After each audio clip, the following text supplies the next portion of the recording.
Hello, I'm Tess Bridgman, co-editor-in-chief of Just Security and senior fellow and visiting scholar at NYU Law's Reese Center on Law and Security. Last week, Just Security senior fellow Brianna Rosen and I attended the second summit on responsible AI in the military domain, or REAIM, held in Seoul, South Korea.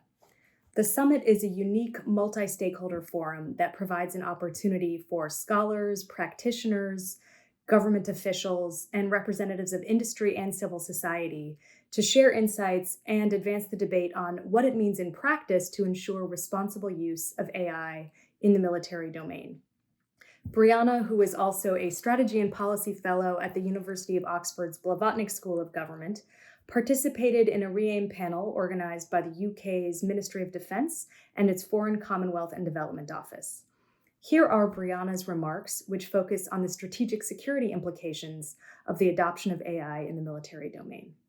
The debate on military AI has for too long centered on lethal autonomous weapon systems, giving insufficient attention to other critical AI applications, such as Israel's use of AI decision support systems, which we're seeing already being deployed in the ongoing war in Gaza.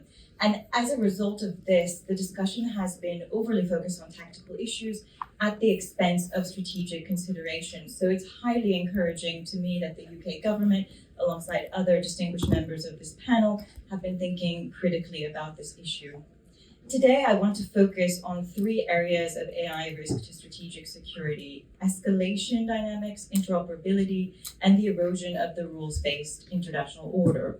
This is by no means an exhaustive list, but these topics represent key concerns in understanding how AI affects adversarial behaviors, allied responses, and the rules of the road underpinning both. Now, AI presents new challenges for escalation management insofar as it alters the way states perceive risk, manage crisis situations, and communicate intentions. And unlike conventional military escalation, AI changes the pace and scope of decision-making, which potentially reduces the time available for human decision makers to assess and react to emerging threats. And when we consider the impact of AI on escalation dynamics, we're actually talking about at least three distinct issues, in my view. One, how AI changes power dynamics that fuel escalation. Two, how AI contributes to conflict escalation by creating more uncertainty and unpredictability. And three, how AI itself is a cause of escalation, such as through an AI arms race or triggering the use of nuclear weapons. And I think it's important not to conflate these issues and to avoid overarching generalizations about AI and escalation, which is highly case dependent. And that, by the way, applies to AI more broadly, that we often talk about AI as there's this kind of monolithic technology, when in fact, it's a general purpose technology with many different applications, and we have to get really concrete and talk about those specific use cases. But bearing that caveat in mind, there are several features of AI that complicate escalation dynamics that I'd like to briefly draw out.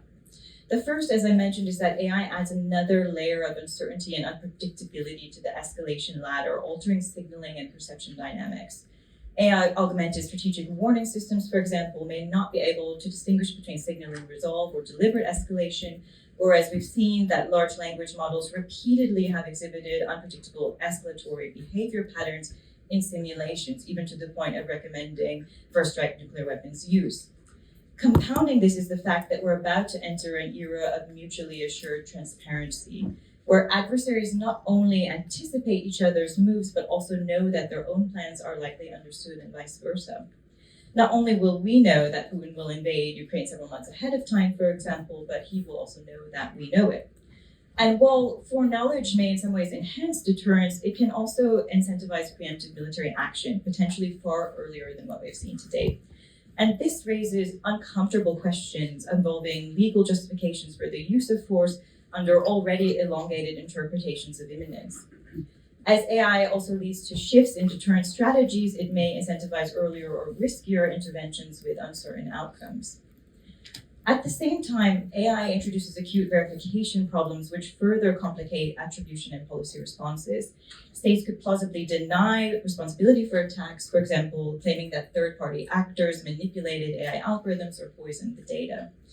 Difficulties with attribution, fueled at times by AI-driven mis and disinformation, poses significant risks for decision makers seeking to respond to attacks without provoking an escalatory spiral.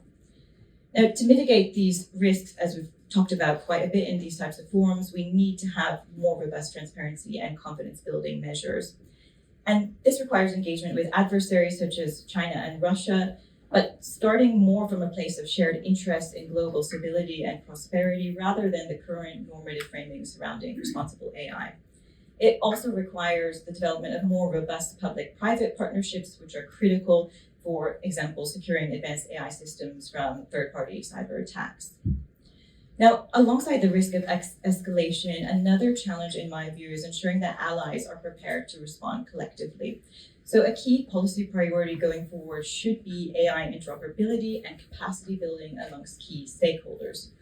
Strengthening AI interoperability is a vital component of ensuring strategic and operational success in military AI deployments, and this cannot be an afterthought. I really want to stress that. It requires long-term advanced planning to reduce strategic, tactical, and reputational risks while preventing misalignment and regulatory fragmentation. And without the development of such shared frameworks, we're likely to see that the adoption of AI in joint military operations can actually undermine coalition effectiveness, as we saw in certain cases with the drone program in joint US-EU counterterrorism operations during the War on Terror. To address this risk, policymakers should focus on establishing structured and sustained knowledge exchanges to promote AI literacy, which is already happening in some forums, but this could be expanded to involve more diverse actors, including nations outside of core alliances.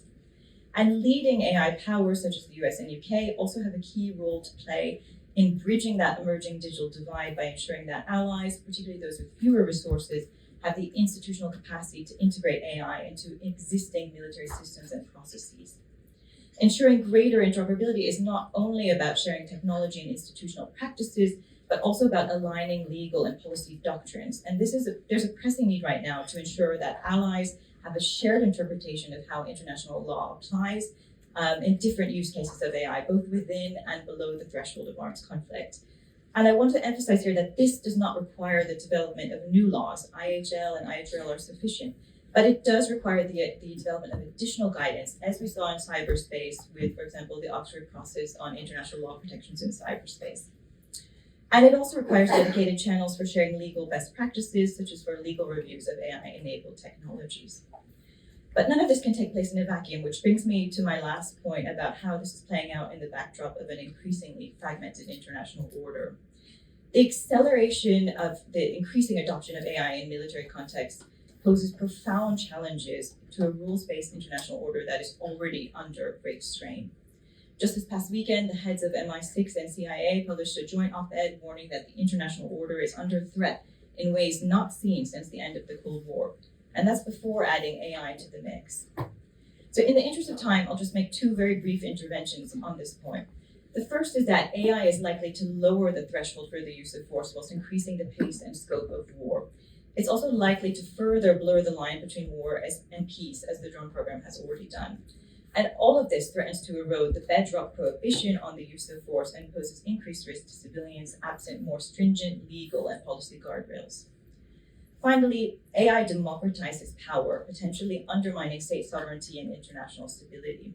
AI-enabled technologies equip not only state actors, but also non-state actors, including tech firms, with tools to more effectively reshape or challenge the existing international order.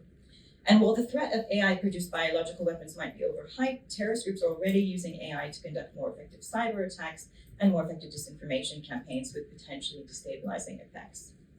Through all of this, it's important to consider how AI is changing the nature of the relationship between the state and its citizens, whether that's around public trust, the will to fight, or control of the information environment. And this is a broader discussion we're not having enough in the military context. In other words, the strategic implications of military AI are not, in fact, just about the military. We have to bear that in mind. We have to ground discussions of AI risk within the broader social, institutional, and uniquely human environments in which they unfold.